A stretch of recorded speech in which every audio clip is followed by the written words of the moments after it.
ദേശീയപാത മരത്താക്കരയിൽ നിർത്തിയിട്ട ടോറസ് ലോറിക്ക് പിറകിൽ സ്വകാര്യ ബസ് ഇടിച്ച് 5 പേർക്ക് പരിക്ക്.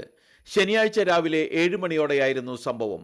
ബസ് ഡ്രൈവർ ചേർത്തല സ്വദേശി രാകേഷ്, ബസ് ജീവനക്കാരൻ ചേർത്തല സ്വദേശി ഉണ്ണികൃഷ്ണൻ, യാത്രക്കാരായ കൊല്ലം സ്വദേശി പ്രശാന്ത്, ആറ്റിങ്ങൽ സ്വദേശി രാഹുൽ, തമ്പാനൂർ സ്വദേശി ലത എന്നിവർക്കാണ് പരിക്കേറ്റത്. തിരുവനന്തപുരത്ത് നിന്നും ബാംഗ്ലൂരിലേക്ക് പോയിരുന്ന ബസ്സാണ് അപകടത്തിൽപ്പെട്ടത്. ആരുടെയും പരിക്ക് ഗുരുതരമല്ല. തിരുവനന്തപുരം ബാംഗ്ലൂർ റൂട്ടിൽ സർവീസ് നടത്തുന്ന സ്വകാര്യ ബസ്സാണ് അപകടത്തിൽപ്പെട്ടത്. ദേശീയപാതയിലെ സർവീസ് റോഡ് നിർമ്മാണത്തിന്റെ ഭാഗമായി എത്തിച്ച ടോറസ് ലോറിയുടെ പിറകിലാണ് ബസ് ഇടിച്ചത്. ഉള്ളൂർ പോലീസ് മേൽ നടപടികൾ സ്വീകരിച്ചു.